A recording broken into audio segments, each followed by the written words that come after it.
Welcome to High Gluttony. I'm Gretchen. And I'm Becca, and we're two ladies on an adventure. Listen along every 10 days or so as we cook a dish we like, Quest about cannabis education.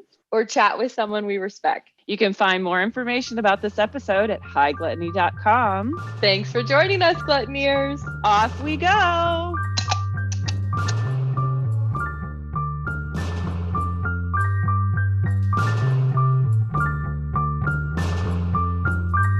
Let's get to it. How are you doing this week, Becca? I'm pretty good.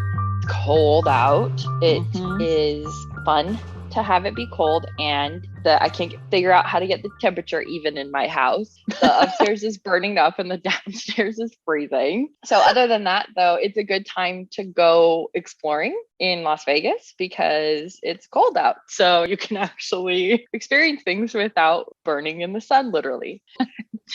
James and I headed to Boulder City and did this hike called the Railroad Tunnel Hike. We went out and you just start on this pretty even, smooth trail, and it starts winding around and you get to see Lake Mead over on your left. And then you all of a sudden turn this corner and there's this huge, massive hole in the mountain just dug out. And I guess they built it in 5 months. It was a series of 30 tunnels or something, and only 5 or 6 of them are still existing. It was just a bunch of crewmen who would use dynamite, but then hand dig out these tunnels for the railroad to come and bring supplies in for the Hoover Dam. So it was really fun. So that's what I've been up to. How are you? Awesome. But this week I am very excited. We've been working on my citrus trees and my collection has grown. 2 years ago, we had planted a few new citrus. I've had citrus since I moved to California and they were living in pots. But 7 years ago, we decided to plant them in the ground and they've gotten huge. So I have this huge grapefruit, huge orange, and huge lemon tree. And the grapefruit tree has done great for the last few years. There's 50 something grapefruit on the tree this year. Wow. But this is the first year we actually have a really good crop of lemons coming in. There's at least 24 lemons on the tree. And I think about the same number of oranges, which I've never really gotten any oranges. So I'm so excited because my orange tree is finally growing. Yay! And I planted a blood orange tree, a kaffir lime tree, and a bear slime tree. They're all very small. Those were planted 2 years ago. And I was really scared that the blood orange tree was going to die, but it's holding on and getting heavy. So we're very excited about that. And the kaffir lime also faced a bit of a setback last year when it got really cold. It frosted off all of its leaves. And so I was really scared that it might die. But that one has also come back. Fun. The main reason I wanted it is because you could use the leaves and the fruit. But since it's chilly today, we are having hot toddies, which brings in that citrus element as well. We got a little lemon in there. And we are making a orange and cardamom olive oil cake. Woo! I'm so excited. But wait, what are you smoking before we dive in? I am having this layer. I'm still not sure if I'm pronouncing that right, but hopefully it's at least somewhat correct. Big fan of the product. Love the products. I like this because it does taste nice and fruity, but this one is pretty intense. So I'm going to have to keep myself on the smaller side of the bowl because we need Gretchen to be coherent and talkable. So talkable. So the THC is 28.97%, and then the CBD is 0.05%. So nice amount there. But what just are you smoking? Just a hint of CBD. A sprinkle. Sprinkling. I don't have any specifics on what this is beyond the name, and it's a purple punch, and I'm using a vape pen, and it tastes purpley. And by that, I just mean kind of berry, but it's nice. I think it's an indica, but I'm feeling jazzed. Maybe that's because I just had some coffee, and now I've got this hot toddy going, and there's just a lot of things running through my body right now. Well, if we can take a short little sidetrack on the indica sativa thing, because I've been smoking some more indica stuff earlier in the evening, and it's fine. I really was very committed to that indica. That's a late evening thing. You can't smoke that earlier in the evening. I'm finding that, indica, no, not the case. Not the case for me. It's been the perfect thing to have in the evening when I get home. Totally. I think in one of our Canna quests, we came across something that said that even though, yes, there's a difference in those strains, there's also like not a super difference in the strains anymore because most have been hybridized. It's interesting because I think it just goes to show all the preconceptions we've had about like everything have needed more research. I think one of the major things they're finding about indica is that it does have some more pain relief type properties, more than the sativas. So I think that might be one of the primary differences, and not that it's so much relaxing, but that it kind of relieves your pain more than in a sativa. And so maybe that's why people tend to feel a little bit more relaxed on it. That would make sense. Hypothesis. Yeah. When you're not in as much pain, it's a lot easier to relax. So that would make sense for sure. I can vouch for that. Yeah. I mean, so we just got to keep experimenting. We've just got to keep trying things at all different hours of the day, clearly. I'm super excited about what we're making today because I don't know if our listeners remember, but in another episode, we read off a Williams Sonoma olive oil cake recipe. And I think it had like 5 different types of berries or something, and all of them needed to be garnished with. It was like a very funny recipe. Olive oil and then berries were the major part of that. We wanted to make an olive oil cake. Gretchen's made them in the past. I've never made them. I'm super curious about them and what the difference is between an olive oil cake and just any other cake you'd find. And we are not doing all those berries though. We're sticking with our citrus theme. And since Gretchen has so many citrus trees just blooming around her, we felt like we needed to take advantage of that and avoid any scurvy potential. And so yes, we will not be getting scurvy today. We've cut up a lot of oranges. At least I had to cut up a lot of oranges because my mandolin is dull. I made a lot of olive oil pastries over the years, especially at that place that we will not talk about because we are not giving them any air because I'm still bitter. Don't fire Gretchen. Don't fire Gretchen. She gets bitter. But we did also do some adventuring into olive oil stuff while we worked there together. So this is intriguing to us as a high gluttony duo because we have a baseline for this. Gretchen a lot more than me, as always. But we will be using a recipe from Food 52. It's not serious eats. Holy fuck. It's been a while. We're finally branching, maybe, at least for now. We'll see where Gretchen lands next week, but for now. And like Gretchen said, we can't just stick with citrus. So we're doing orange and cardamom olive oil cake from, again, Food 52. For this recipe, we're going to make some candied oranges. And for that piece, we'll need 1 cup of sugar, 1 cup of water, and either 2 cardamom pods crushed, or 1/4 teaspoon of ground cardamom, and then 3 oranges thinly sliced. Like Gretchen said, her mandolin wasn't working for her, so she had to hand slice these. Gretchen has sent me a mandolin as a gift that did work, so luckily I didn't have to hand slice, but either way you get to it. So 3 oranges thinly sliced for our candied oranges there. And then for the cake, we'll need 2 eggs, 2/3 cup of sugar, 1/2 teaspoon kosher salt, 1/3 cup olive oil plus 2 tablespoons, and that's extra virgin olive oil, 1 teaspoon vanilla extract, 5 cardamom pods or 1 teaspoon ground cardamom, 2 teaspoons orange zest, 2 tablespoons freshly squeezed orange juice, 1/8 teaspoon baking soda, 1/2 teaspoon baking powder, and 3/4 cup all-purpose flour, and then an additional 2 tablespoons. I was surprised by the amount of flour. How little it is. Exactly. Yes, I was also surprised at the amount of flour, but because your eggs and the sugar, and I think the candied orange peels are doing a fair amount of the lifting on this cake as far as giving it body. This is my opinion. But I also was looking at the recipe earlier, and where I had pasted it on our script, the flour had gone on to the next page, and it was the only ingredient that was on the next page. So I was reading the recipe like over and over going, wait, how does this have no flour in it whatsoever? I had to read it like 3 times before I scrolled down enough to see that it was on the next page. And I was also like, oh, this isn't a lot. But I think because it's 2 eggs and the olive oil adds some volume there, and the way that interacts, the eggs are doing, because you're going to whip those a little bit first. So they're doing some of the volume of the cake. And so you don't need as much flour because you just don't. I don't know if that's also related to the putting the olive oil into the cake versus butter, but I don't think so.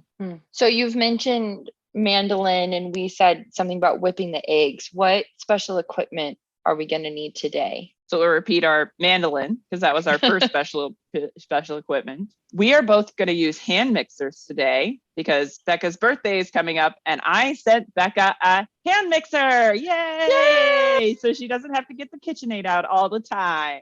I'm so happy. Thank you so much. I love it. I haven't used it. This will be my first christening of it, but I'm ready. I'm excited. And our last special equipment will be a springform pan, which Becca did have to go out and get this morning. Yep. And I don't know if I told you, but the store I went to, it wasn't in the kitchen section. And so I was about to text you and say like, so what happens if I can't find one? And then I'm looking up other stores to see like what time they open. And it was in like a seasonal section. So I did end up finding one, but I was surprised by where it was. I could see that though, because like the primary reason most people buy a springform pan, and how I've mostly used my springform pan throughout my life, is for cheesecake. And a lot of people make a lot of cheesecake this time of year. That doesn't surprise me as much, is because people would be like, we've used it for a couple of things though. And it is really great for when you do upside down cake.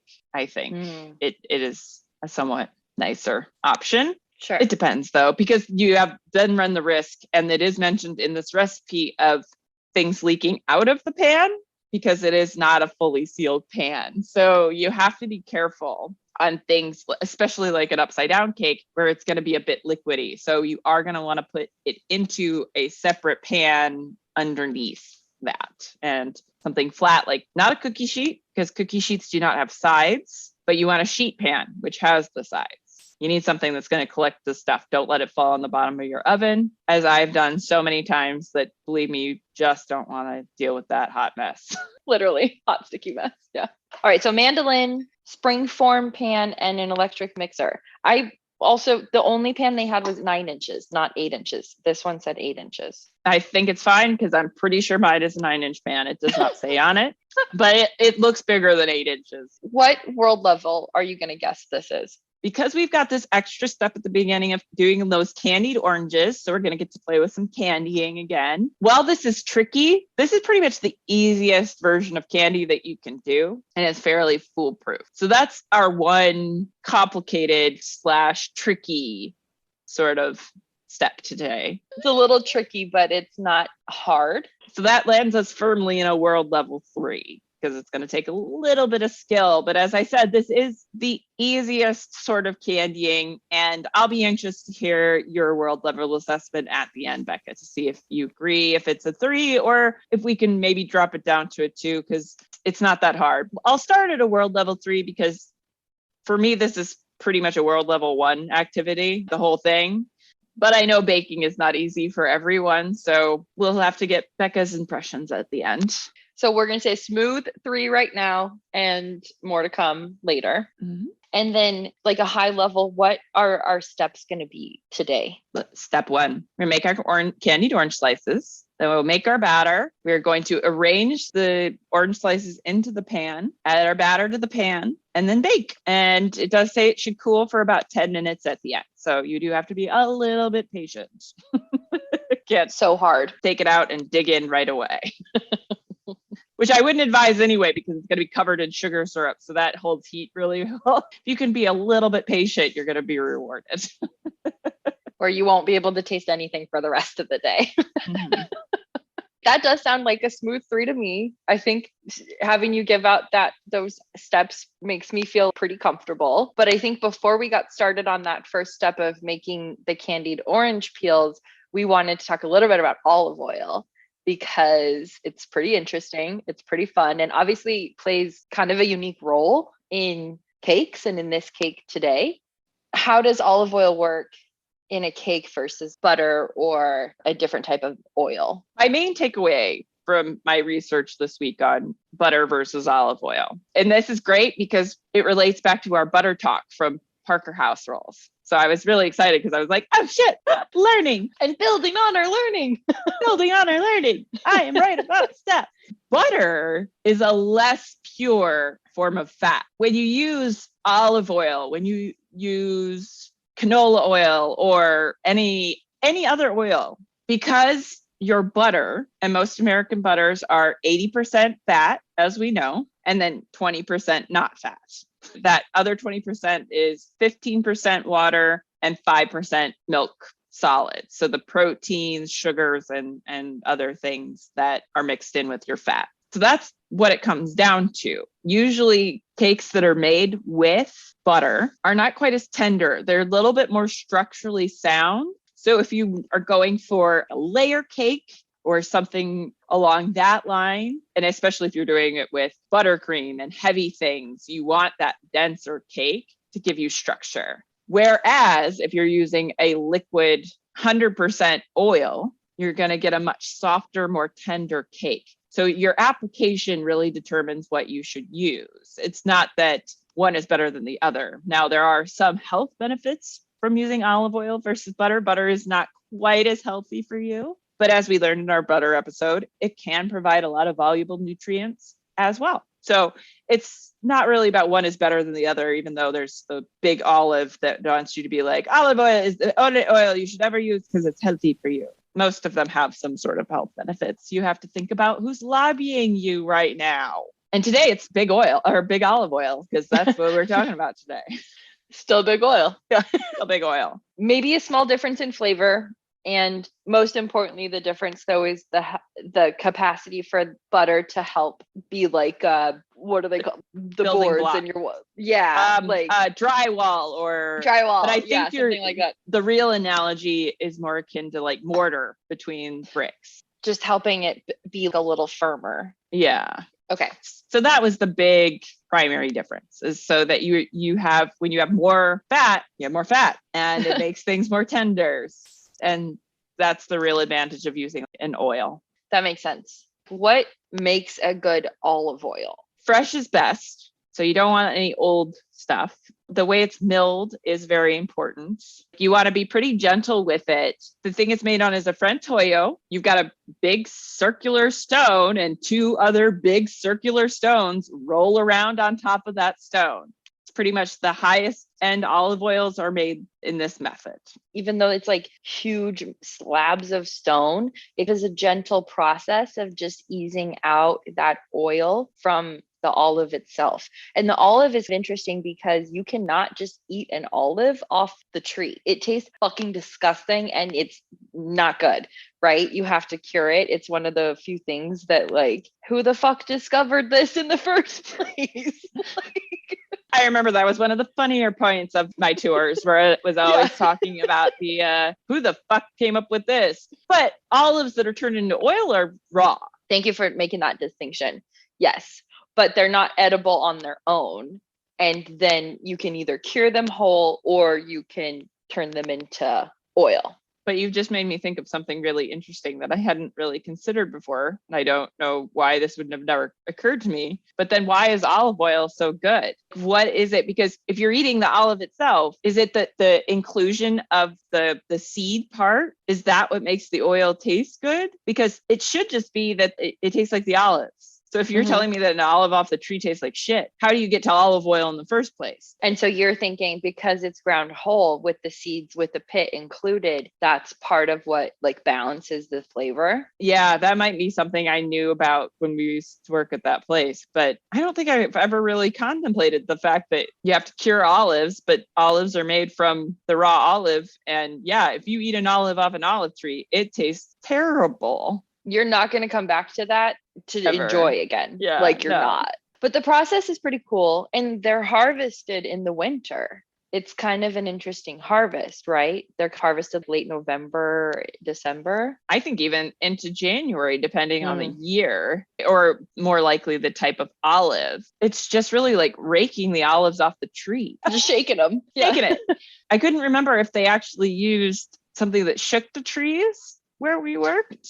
No, I think they just did it all by hand, right? Yeah, they would just put massive nets underneath, and then they had little stick things, I think, that would help kind of jostle a little, but mostly I think they would just be up on ladders just pulling them off. It worked well where we worked because they were also growing grapes for wine, and so the harvest seasons and the growing cycles complemented each other, which is pretty cool. I think one of my favorite things would be like after they'd run a cycle of the olive oil and the oil production, they would throw lemon peels in there or lemons in there to like help clean, but then also run through that cycle again, and you'd get infused lemon olive oil. It's very cool. I mean, it smelled so good. And it smelled so good. Even the olives being milled smelled really good. So yeah, Incredible. It must be the seed. Like there must be some chemical in the seed that helps. Well, yeah, it's such an interesting thing. This little kind of fleshy, but sometimes the pits are really big. So the ratio is off a lot with how much like meat you get of an olive to how big the pit is. Another interesting thing that you told me, most of the knowledge I have about life is from Gretchen, but you were the first person to tell me that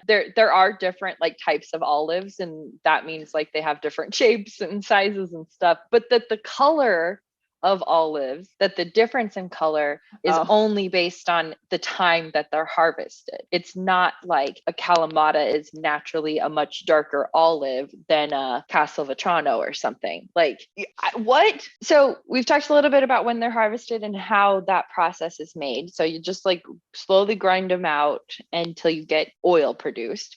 And it's a really small amount, right? It takes a lot of olives to get a bottle of oil, and we used to know specifically I used to know that. how much that was. This is like a pop quiz for us. To obtain 1 liter, so roughly 1 quart, you need 5,200 to 8,000 olives. That's a lot.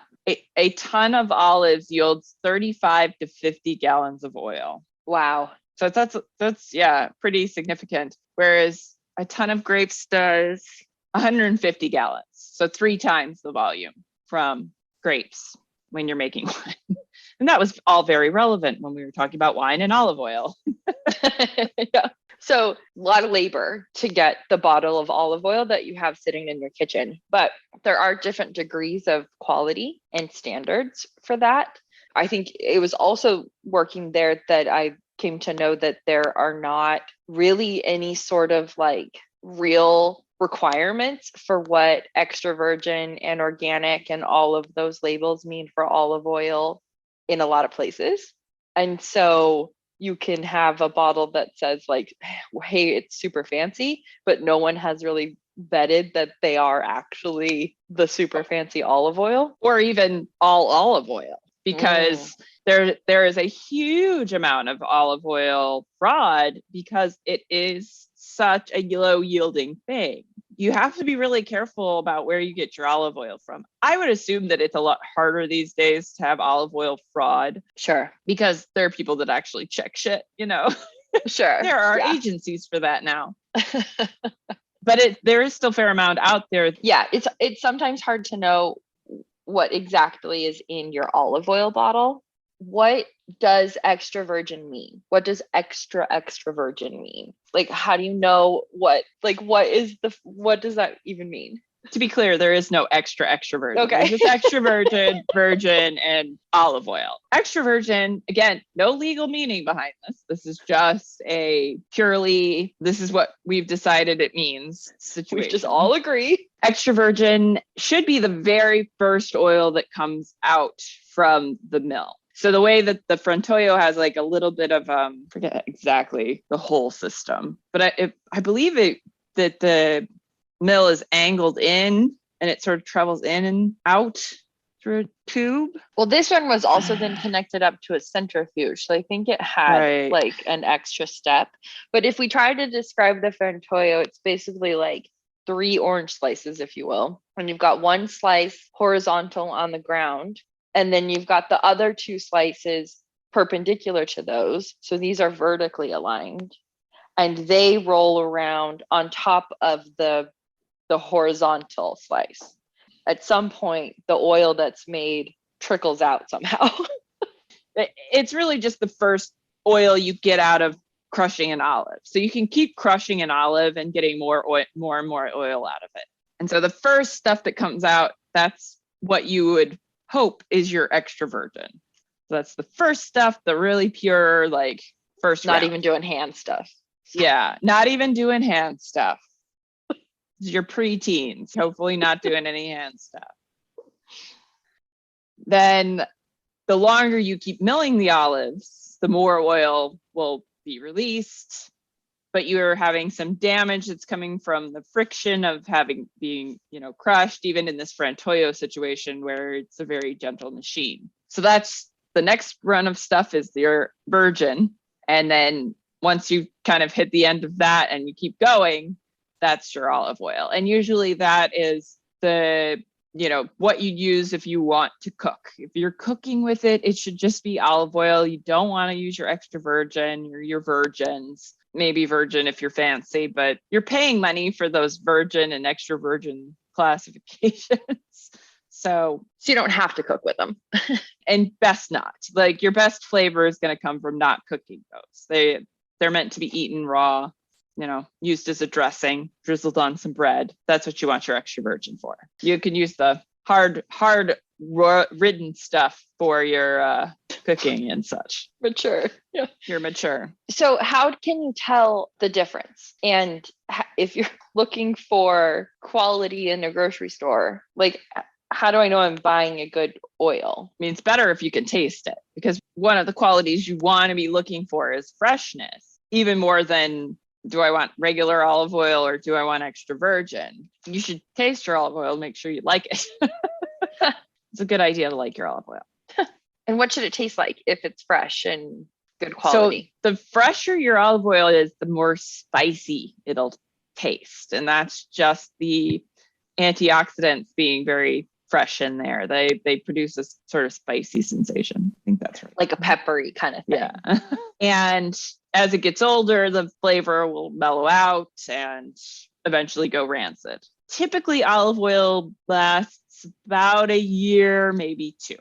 You really want to be finishing your olive oil sooner than later. And the fancier it is, probably the more quickly you're going to want to use it. So sure. And you don't want to store it like right next to your stovetop where it's hot. You want to try to keep it in sort of a cooler, darker cabinet or something that's out of the sunlight and not right next to your oven heat all the time. Especially your extra virgin. Like your eating oils should be far away from your stove. I'm careless. I just keep everything in a cupboard next to my stove. So I'm actually doing the worst thing possible, but I go through oil pretty quickly. So I'm not as worried about having things go bad. It's the stuff I put in my pantry that I'm trying to keep long-term. That shit always goes bad because I forget about it.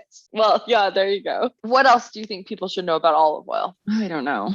I feel like we covered a lot of territory. I mean, really, really rich in antioxidants. It is good for you. So baking with it is a good option. Lots of vitamins, lots of omega-3, right? I think, yes, that's right. That was probably why when we were working in that place, I was always downing the olive oil. I was like, it's good for me. I know, yeah. We actually used to have to lead olive oil tastings. And we thought it would be kind of fun to kind of relive those days a little bit and do a little olive oil tasting together right now. So I am going to start. This is California extra virgin olive oil. It's just got a big O on the top of it. First cold press. So I am actually using extra virgin in my cake today because early this morning I did taste the existing olive oils in my house and they were too bitter. So I was looking for something a little more mild. And the suggestions in the articles was to do something that's with an arbequina. Oh. So I have an arbequina based one with Koroniki and Arbosana, which I don't think I've heard of that one before. So mine is a blend, and it's always nice when they do label what is in the bottle. So your more reputable places will label like what type of olives they're using. It should also have a packing date on it. And so you want to look for something that's relatively fresh because you can't stand in the store and actually taste olive oil, which is sad. I recommend going places that sell olive oil and tasting the olive oil because it is pretty fun. So she's pouring it just into a little small rounded glass. And so lead us, Gretchen, how do we taste olive oil? This is kind of an unfamiliar thing to a lot of people to just sip oil. So what are we doing? So what you want to do is you want to smell it first. It's a lot like tasting wine, which is nice because we would take people through the wine tasting and then we go, okay, now you drink your olive oil. And they would look at us like we were completely insane. And you can swirl it like wine. The only place you don't want to swirl things is with spirits. So, here you're looking to release some aromatics and stick your nose in there and give it a good sniff.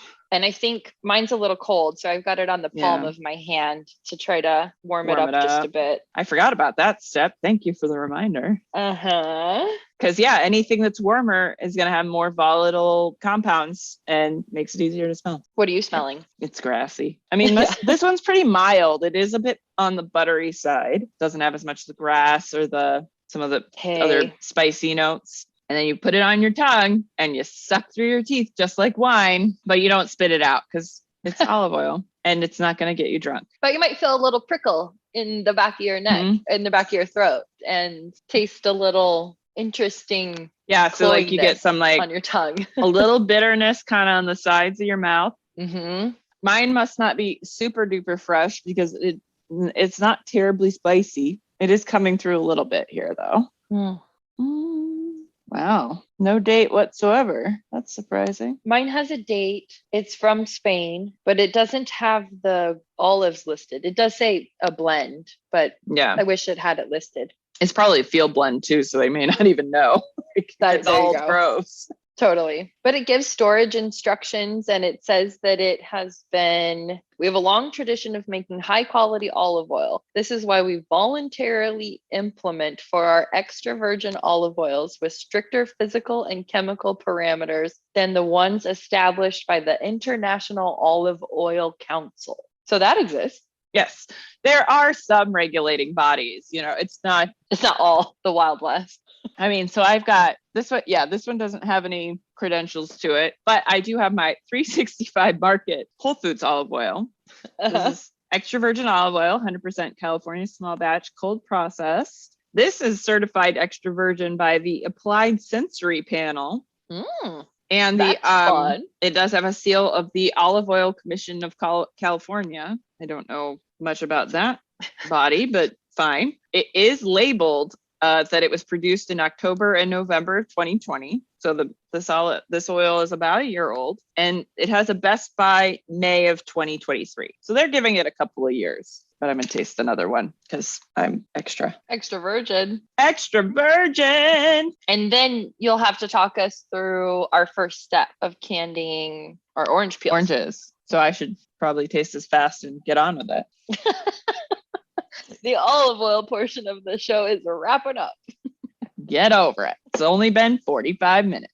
So that one's a lot more woodsy. It's got a more woody flavor to it. It's not as mild, which is why I was like, I gotta go to the store and get more mild olive oil. Because if you got something really pungent or really bitter, it is gonna add those flavors in. And while I like that quality and it's really peppery, love that quality in a salad and things like that, I wouldn't want to necessarily use this 100% for a cake just because it is so intense. I feel like it would kind of fight the other flavors in my cakes. That's why I'm personally going with more mild olive oil for this one. That makes sense. And it does make me think that there's a lot more stability with the other oils and butter, because those are probably going to taste a lot more similar, more consistently than your olive oil is, because there's going to be different types of production and different locations that it's coming from. And that's still going to be the case with other oils, but it feels like the mysterious blends are always going to play a role. And that's not always going to be the same with like grapeseed oil. No, grapeseed oil is pretty straightforward. It's from grapeseed.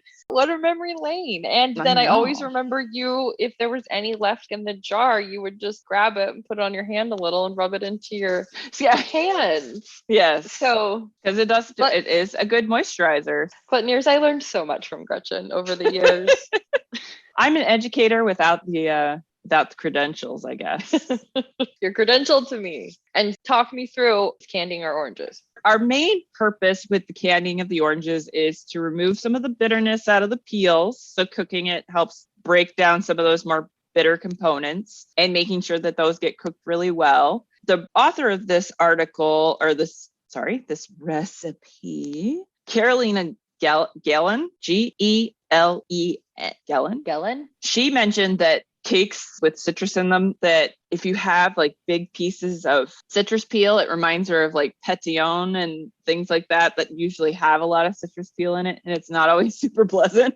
Just like a bitter chunk in your mouth all of a sudden. Right. And it also tenderizes those peels and breaks things down, activates the pectin a little bit, and makes the whole experience a lot more pleasant. And saturating the orange with a bunch of sugar. You use a very similar process when you're doing like candied peels, but you just use the peel versus the whole slice of orange like we're doing. This is a very visually appealing cake. I'm pretty excited about this cake, actually. Me too. Because you're really just making a simple syrup and then adding your orange slices. And simple syrup is water and sugar. Okay, so we'll use a saucepan. Mm-hmm. And I think this has medium heat. Yep. And then we're going to add that 1 cup of sugar, 1 cup of water, and the cardamom. Yep. So we are bringing that to a boil. And then we are adding our oranges. Okay. And then we are simmering once it's boiling, and we'll simmer them for 15 minutes. It's not a long cook. It's just, we're just waiting for that to really soak in and permeate, break down some of those bitter compounds. So pretty easy. Hard to go too wrong here. Okay. So we're going to go get some sugar and water boiling. Let's do it. Okay. Here we go. Finally, we're getting up.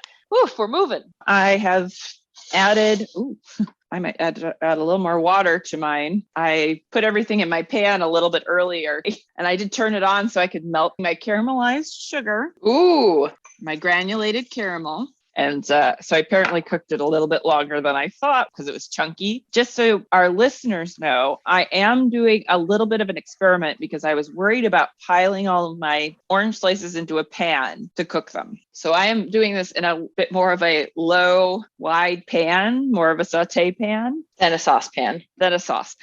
So we'll see what the hell are good experiment results today. Yeah. Hopefully it's not shit.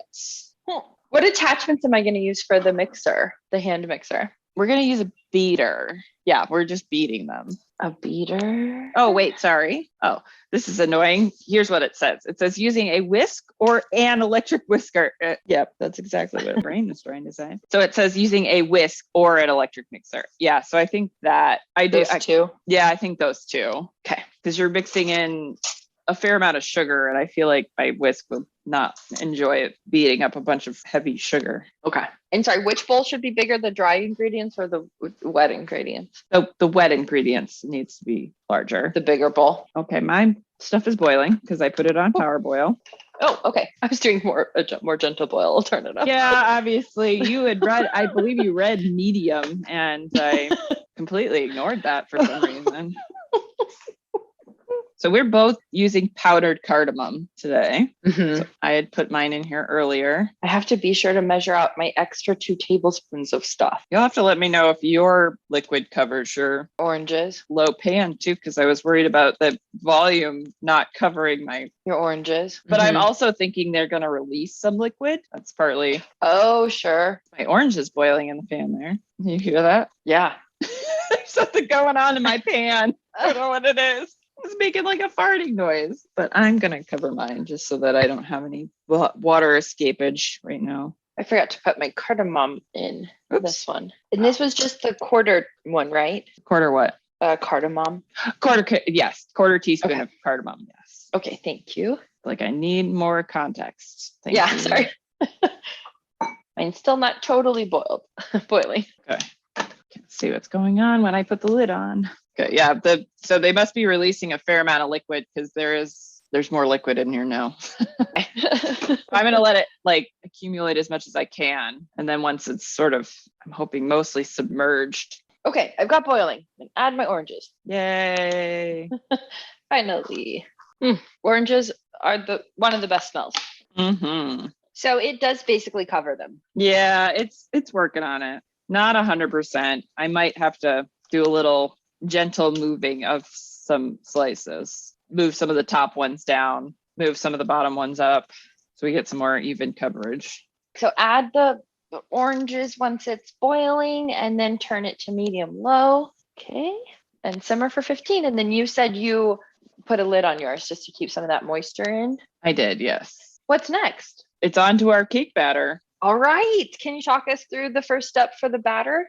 I've got my sugar and eggs and salt in a bowl, and I am going to beat them with my electric beater. So that's the first step of the batter making. We've preheated our oven too, also to 345. Right. Yes. So our oven is ready. And then that's 2 eggs, 2/3 cup of sugar, and a half teaspoon of kosher salt. Are we ready? Almost. I'm putting in my whisk Beaters. Here we go. And what are we looking for? It's supposed to be whipped until it becomes pale, light, and fluffy. How long do you think that'll be? At least 2 to 3 minutes. Okay. Maybe a little bit longer. We've been beating for probably about 2 minutes now. Mine's pretty light and fluffy. Got 4 minutes on the timer now for our orange slices to be done. I'm going to remove my lid as well, since it looks like they've released a fair amount of moisture at this point. Yeah, mine are swimming in liquid. Maybe I was very wrong about how I did this. I got very worried, so I'm learning my lesson. Well, it just feels like a lot of liquid, so I'm not sure that I'm doing that right. No, you are. It's fine. Okay. Because it did say, like, our goal here is mostly to cook the oranges. That's our main goal. And the peels kind of in particular, like you said. Yes. Get rid of that bitterness. Yes. So the amount of liquid you have left over, not super important. Okay. Because that just delicious. Yeah, it's just something good for you. I'm looking for more translucidity, but I'm wondering if I don't really need to get them that translucent because they are going to continue to cook when you put them in the oven. I was wondering if we needed to take these out and dry them, but it looks like we're just going straight from the syrup into the pan. When they're hot? Well, we'll give them a couple minutes to cool. Okay. We still have to finish making our batter. Okay. I think we can accomplish our next bit before the timer goes off, although it's only 2 minutes. Will it hurt it if it cooks a little longer? Like if we just turn it off the heat? No, I think it'll be fine if we turned off the heat. So let's do that. We'll turn off the timer because it just clicked over to 1 minute. So we're good. And yeah, I'm going to leave the lid off so that there can be some evaporation, and hopefully we've cooked them off on the stove. Okay. So back to the batter. For our batter, we are going to whisk our egg mixture that has the sugar and salt in it, slowly drizzle in the olive oil and wait until that's fully incorporated. So we will then add our vanilla extract, orange zest, orange juice, cardamom, and baking soda. And you can mix together everything except for the baking soda and just have that on hand while you're making this. So if you're measuring out your stuff, you can mix together your vanilla extract, orange zest, and orange juice and cardamom. And then when you go to add it to the mix, then you can add your baking soda at the same time. And immediately after adding our flavor component additions, we're going to add our flour and baking powder mixture, which will have been whisked together. And we're going to fold that in gently. Okay. So just like a 2-step kind of thing, except for we're pouring the olive oil in slowly and then adding some ingredients. That's kind of 2 steps on its own. But then the actual second step is adding the flour. Right. And we're going to use the mixer again for the olive oil part, at least. What speed are you going to do? Probably 5, because you can beat it up still. Okay, I have a quick question for you. So you said mix everything up except for the baking soda and then add the baking soda in and use like a spatula to combine? I use the mixer for the baking soda. Oh, but okay. For the flour mixture, then I use the spatula. Oh, okay. So I just need to add my baking soda then. I'm almost done. Do a little scrape around the side of my bowl. That's done. Yay! All right. Hand mixer. Oh, we're going to sift the baking powder and flour into the eggs. I don't have a sifter. Can I use do you have a little anything like this? A mesh strainer? Mesh strainer. Okay, perfect. Got it. That'll work. That's all you need. Okay. Yeah, you don't need fancy sifters. This works perfectly fine. Okay, perfect. Okay, so we're sifting in that 3/4 cup and 2 tablespoons of all-purpose flour. Oh, yes. I thought you were going to say 2 tablespoons of baking powder. I was like, no, not 2 tablespoons of baking powder. And then half a teaspoon baking powder. Yes, that's a much better ratio. So are you kind of like sifting in a little bit and then mixing it? Actually, I just read it again and it just says to sift it onto the egg mixture and gently fold in, and doesn't say it in stages. So I'm just sifting it over pretty thoroughly over the top. Okay. And then I will mix it from there. So I'm going to do all my sifting at once and then fold away. I see. So I'm done sifting. And why do we have to sift? What is this doing? So that's mixing together that baking powder and flour so that it's distributed evenly in there. And then the sifting actually adds air into the flour. So it's just helping you make a slightly lighter cake. Okay, cool. And that's why you're doing that. The folding is you don't want to knock the air out. You're being real gentle with you're stirring. Yes. And I'm hoping I got my eggs whipped enough in the first stage because I'm slightly worried. What happens if they weren't whipped enough? It'll be a little dense. Since you're not relying on your eggs to be your total aeration, you've got your baking powder and baking soda in combination with the orange juice that you added in there for acid, and they're going to produce carbon dioxide. So that's the second method of aeration you've got going on in this cake. Okay. So all of that makes it super light though, too. Yes, okay. It should help lighten the whole thing up. So mine's pretty thoroughly mixed. Okay, same. It's beautiful color. And I love seeing that little orange zest in there. Mm-hmm. Okay, what's next? Next, we are going to line our pan. So we're going to oil our pan a little bit. And I'm just going to use a little zip of olive oil and kind of spread it around with my hand. Okay. And I will use a paper towel. Sure. What? And miss out on all that excellent moisturization you can get from the olive oil? Good point. Although I think some other people would argue with me about this because they would say that you might not get as good coverage using your hand versus a paper towel. So more testing required. More testing required. Does it give advice on how to arrange the... No. Okay. So we are on our own as far as our orange design here. And are we basically just lining the bottom and the sides? Yes. That is exactly what the recipe says. They're still hot. Mine aren't as hot as I thought they would be. Of course, I'm touching the ones that aren't in the liquid either. I'm going to be real glad of my little tiny tongs here. Oh man, I hope I have enough slices. Are you trying to get rid of any excess liquid or no?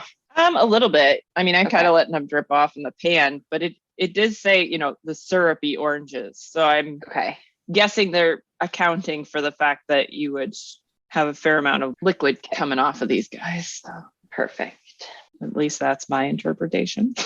Some of mine have enormous gaping holes in the center. Oh yeah. Trying to use those around the sides a little bit. On the sides, yeah. So yeah, this will be my first time using a springform pan.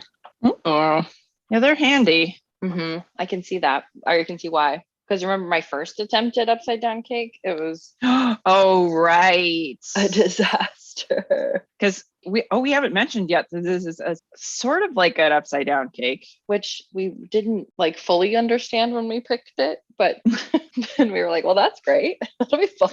I just thought it was going to be we were going to arrange the slices of orange on the cake after it was done, not bake it in the cake. But here we are now. Springform pan and all. Well, you were going to need one eventually. We are bound to make cheesecake on this podcast. Oh, yes. That'll be fun.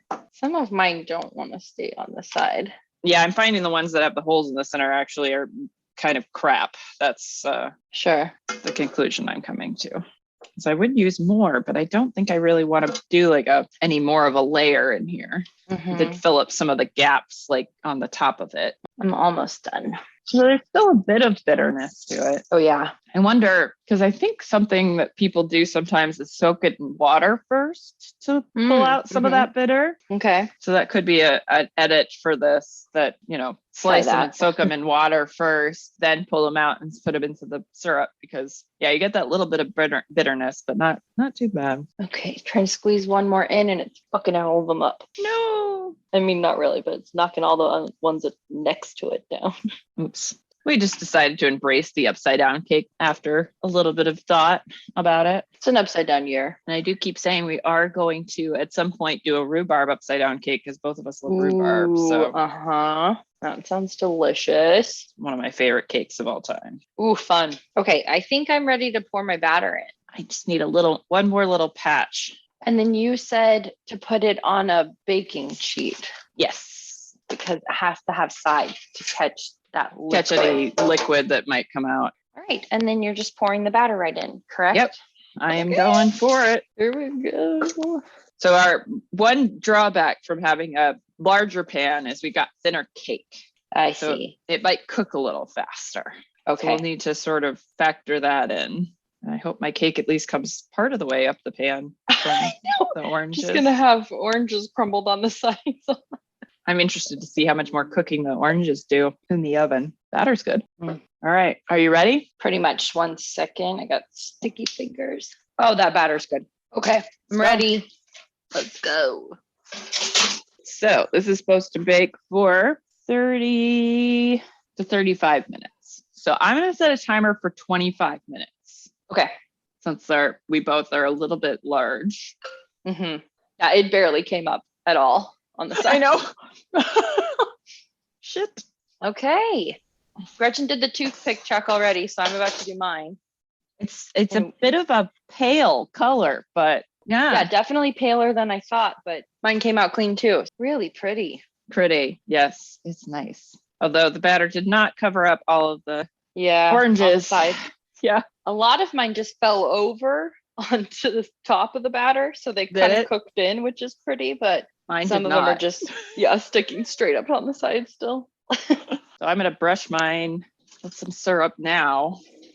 Okay, so I don't know if we said that officially. So the last step then is to take the remaining syrup from the orange candies and brush the top. Bottom top. Bottom top, yes. I'll probably brush it one more time before we flip it over. But while it's hot is a good time to brush it a little bit just because it will soak in a little faster. And all over the top generously or? Yeah, be pretty generous with it. It's just going to soak in and soak down. Cool. Through the cake. I'm just like burying a Zen moment right now, brushing the top of this cake with syrup. Totally. And it smells so good. So it's just like very relaxing. Got 10 minutes until we need to let it cool at least 10 minutes before we flip it over. Okay. So we are about to unmold our citrus cake. So I got to give Becca a run through on how we do this springform pan magic here. Nice thing is mine looks like it's kind of come off the sides. Mine's a non-stick pan, so that helps a little bit, but seems like my oil has done its job. So hopefully we're going to release this latch. Mine just separated from the sides. We're going to take the sides off the springform pan. We're going to put the plate on top of the cake, and then we're going to flip it over. Okay. So I undid the outside of my springform. So I flipped the little tabby thing. It comes off and I lift it out. Oh, one of my oranges fell over. Sad. So I flipped the plate upside down on top of the cake. Then I flipped the cake like so. Ta-da. And then pretty. Wish mine didn't have a pattern on the bottom. Maybe it'll smooth itself out. I guess I needed to cook the slices longer in the syrup because they don't look as translucent as hers did in the pictures of her cake. That came off pretty easily. Good. Oh, beautiful. Looks very nice. All right, let's take a bite of this baby. Okay. Ooh, mine's got big old holes in it. Interesting. In the cake? Yeah. Huh. Like a lot more. I wonder if my second edition of baking soda produced some bigger bubbles or something. Oh my. It's delicious. So I do think I would probably just do a quick soak on the orange slices. Just try and draw a little bit of that bitterness out. And cook them a little bit longer in the syrup. I see. Because it could be more tender. The slices could be more tender. I mean, they're really nice right now, but yeah, mine are pretty tender, and I actually kind of like the texture. It's just a teeny bit of chew. The flavor's so nice, though. The orange is lovely. This is so good. Well, either that or go with not oranges like mine, but with oranges with some thinner skin, maybe. Mm-hmm. Some oranges with a little less pith. There you go. I wonder if that would help too. Yeah. Well, amazing. Citrus olive oil cake in the books. It's beautiful. And it is really tender. Yeah, it's super soft. But it's not squishy. It's just nice and buoyant. Yeah, that's real good. Okay. All right, Gluttoneers, we'll be putting the recipe on hightgluttony.com and sharing some pictures on Instagram and Facebook. I think that's it. It's our social media. So join us there, like and subscribe. Yeah, just like us on whatever you're listening on. Subscribe, it helps a lot. And thank you for joining us, Gluttoneers. Hooray! Off we go. Off we go.